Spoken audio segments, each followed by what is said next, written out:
yeah, every now and then I would bow to people older than me. Mm-hmm. But yeah, so just the way I was paying stuff was, it really threw me off and I had to Mm-hmm. adjust to.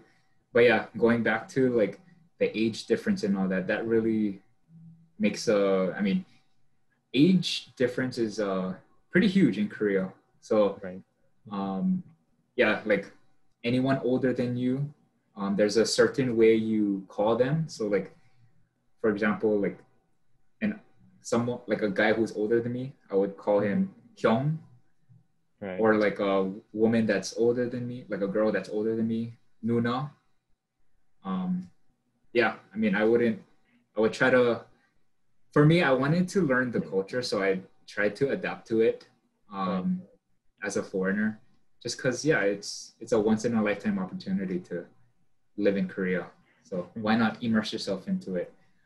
Um, So there's like different honorifics for yeah, people of like different yeah, genders and yeah, younger and older, right? Nice. yeah. I believe they call it like nopimar, yeah, which is like honorifics, depending on who you're talking to, someone older, someone younger, you change the way you speak. So like Mm-hmm. there's different keywords that you add on to, Right. yeah, just a whole sentence that makes it formal, informal, and all of that. Yeah, Yeah, it so was. because in Japanese culture, you would usually call someone by their last name. Before you got Mm. really close, and you can call them by their first name. Is it similar like that in Korea? You start with their last name, or do you start with their first name? Or is it different because you went through a university with more like um, So international students? yeah, well, so the way they usually introduce themselves, like Korean students, or like anybody Korean, the family name comes first, and then Mm-hmm. their first name. So Right. like one of my good friends, his name is Songwoo, and his last name is Cha. But in Korea, he would introduce himself Cha Songwoo. So it's You'll call him by his first name, right? yeah. So I call him by his Mm-hmm. first name. But what I found interesting is that a lot of Korean students that I met, they have English names that they had from when they were younger. So they would usually ask me like, "Oh yeah, you can call me by my English name." But for me, I wanted to learn the language too, so I just decided to call them by their Mm-hmm. normal Korean name. Is that a Um, younger generation kind of thing, or do the older generations adopt English name too? yeah. So what's interesting is that Korea I mean, they try to teach their children, or like, yeah, Korean families try to teach their children English at a super young age. Um, Interesting. just so because the brain at that time is still developing. So Right. alongside learning Korean, they learn English at the same time. And there's different academies set up throughout Korea, Mm-hmm. in addition to their regular public school or private school that they attend. Right. Right. Mm-hmm. So yeah, whenever they're at these, they call it hagwons, like English academies. Mm-hmm. Whenever they go to school, they normally try to use their English names. So I yeah, that's see. another interesting thing that I found out when I was there. Yeah, learning English at a young age is like, I mean, it's a trend, but it's been happening for years, Mm-hmm. many years. Just Can because, I yeah. ask how was their English? Was it like pretty good, or like you So can still? so like for me, I was in the countryside, so the Mm-hmm. the speaking level, like their English speaking level wasn't as um strong as like living in the city, like where Right. Seoul. Mm-hmm. Yeah. Yeah. Because yeah, a lot of people in Seoul, I found out that they really have a better English speaking level. Mm-hmm. Um, but then again, I had friends in the countryside that, yeah, their English was like understandable. I could like just, Right. yeah, that conversate as much as I can. So yeah, it was a lot of language exchange while I was there, which was Mm-hmm. nice. I learned Korean for the first time. They kind of like learned English as well as some Hawaiian words as well. Do you teach So, them pigeon? oh yeah, every now and then I would throw in some stuff. There is a story that I want to like share later on about like what Korea has like influenced just my future on. But it was a good language exchange. So I guess for me as an exchange student there, I would go to classes, like probably 3 or 4 classes a day. And then, so that was like history, speaking, writing Korean, culture, as well as like Taekwondo. So I took, interesting. Studied Taekwondo up there. And then I still have my my uniform and all that, but I'm not going to use it right now. So we might see Kenny recording kicking a board in half, doing a 540. So it was only a semester, but it was a great experience. So after classes, we would go to these cultural language exchanges where the university that I went to, the way they set it up was like my university and that university in Korea was called Suncheonhyang Daehakyo, so Suncheonhyang University. They had a partnership. So when I got there, I was actually living with Korean students. So it was a room filled with, let's say, 12 people in one. Oh wow! In one dorm. Yeah. So it was a huge building. So 12 people in one dorm, which included foreign students and Korean students, as well as students from China as well. It was like a good chance to like learn different cultures in one room. Sure.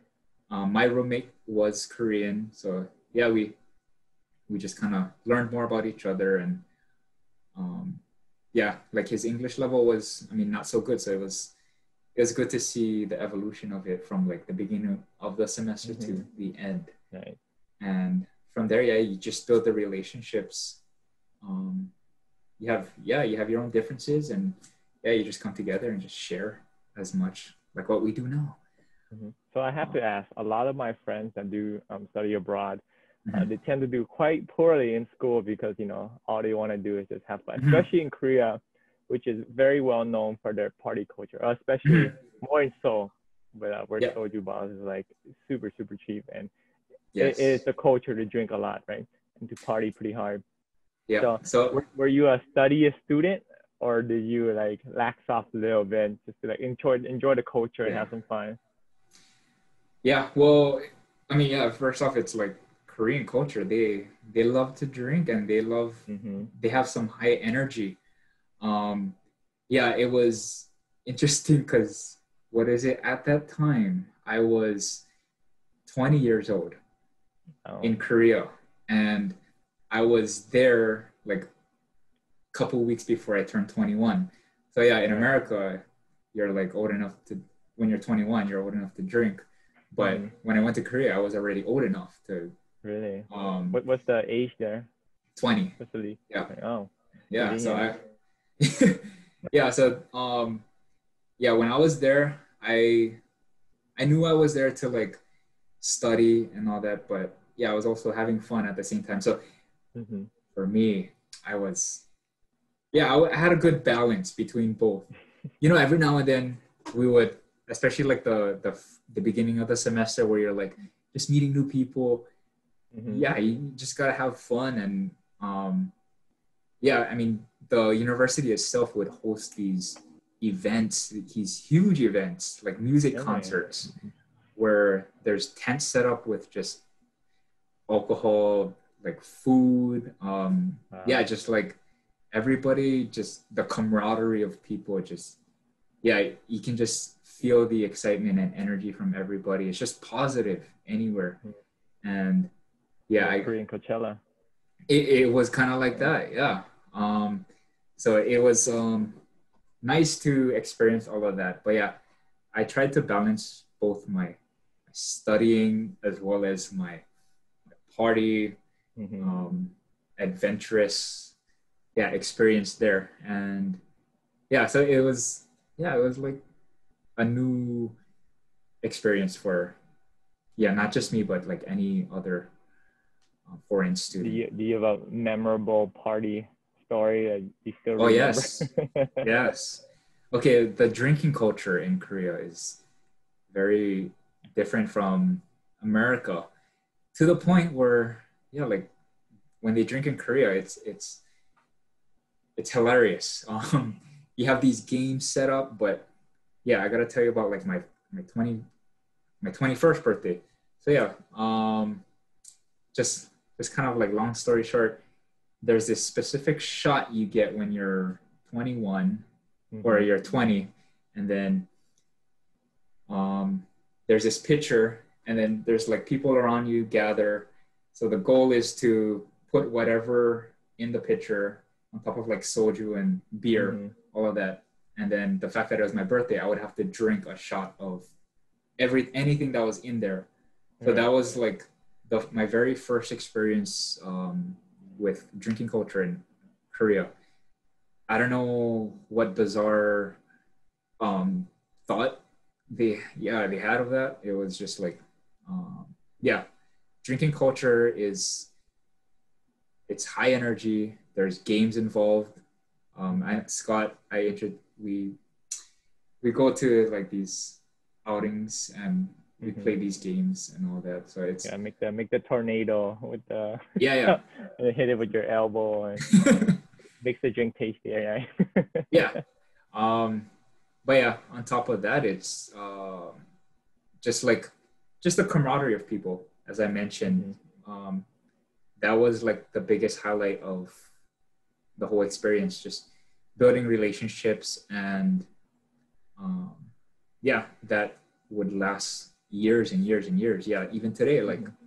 my friends from the university, I still keep in touch with them. And Nice. Could you but share some tips, Kenny, on like how to like make those relationships when there is a language barrier? yeah, There is a cultural barrier. Like, can you give us any advice on that?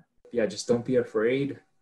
There's gonna be yeah, we all know this idea of culture shock.